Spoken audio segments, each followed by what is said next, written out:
Ukraine में जिस तरह से हालात बन रहे हैं उन्हें देखकर ऐसा लगता है कि फिलहाल यूक्रेन में मचा रक्तपात थमने वाला नहीं है।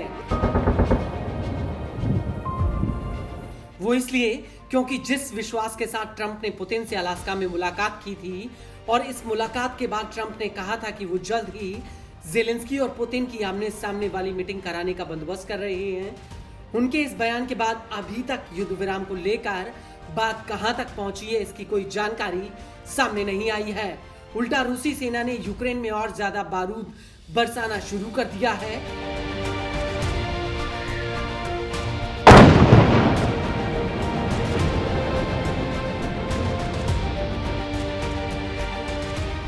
वहीं दूसरी तरफ यूक्रेन पहले ही रूस के हवाई हमलों से करा रहा है।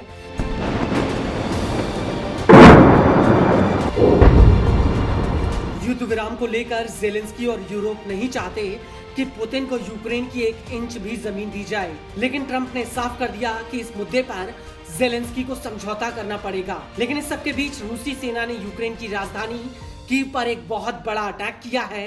इस हमले में कम से कम 14 लोगों की मौत हो गई, जिनमें 4 बच्चे भी शामिल हैं और 38 से ज्यादा लोग घायल हुए हैं।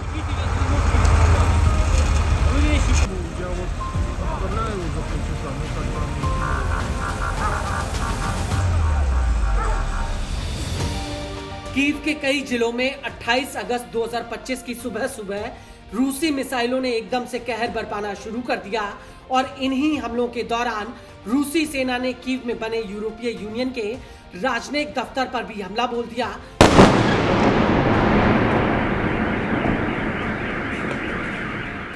रूस की कई मिसाइलें एक साथ इस बिल्डिंग पर आ गिरी, जिसकी वजह से ईयू का दफ्तर बुरी तरह से क्षतिग्रस्त हो गया।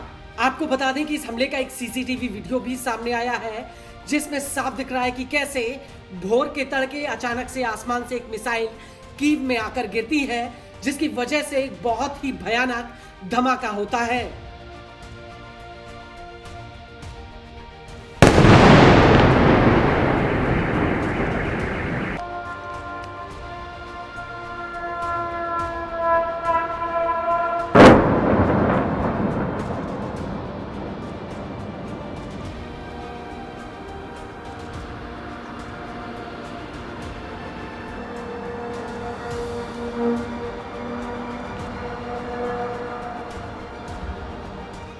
वहीं इस हमले को लेकर यूक्रेन के राष्ट्रपति वोलोदिमीर ज़ेलेंस्की का कहना है कि रूस युद्ध नहीं खत्म करना चाहता, वो सिर्फ नए हमले कर रहे हैं। आधी रात को कीव में दर्जनों बिल्डिंगें, रिहायशी इमारतें, दफ्तर, नागरिक कंपनियां तबाह हो गईं। इनमें से यूरोपीय यूनियन के यूक्रेन के लिए प्रतिनिधि मंडल की बिल्डिंग भी शामिल है।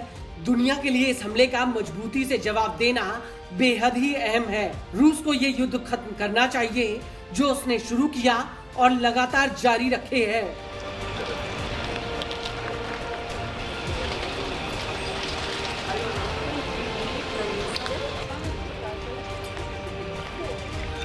आपको बता दें कि ज़ेलेंस्की ने फिर से रूस पर कड़े प्रतिबंधों की मांग की है।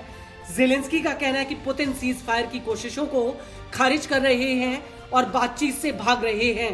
ज़ेलेंस्की के मुताबिक रूस सिर्फ ताकत और दबाव की भाषा समझता है, उसे अपने हर हमले का नतीजा जरूर भुगतना होगा।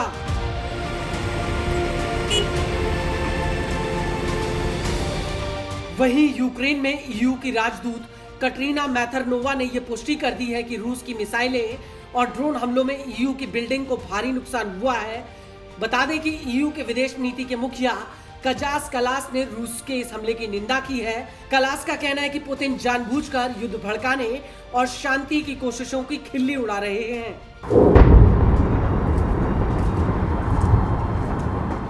आपको बता दें कि ट्रंप ने पुतिन के ऊपर युद्ध विराम करने का दबाव बढ़ा दिया है, लेकिन ज़ेलेंस्की ने साफ कर दिया कि उन्हें पश्चिम समर्थन वाली सुरक्षा गारंटी चाहिए, जिसमें यह बात सुनिश्चित की जाए कि किसी भी शांति समझौते में यह स्पष्ट होगा कि भविष्य में रूसी हमलों से यूक्रेन की रक्षा की जाएगी।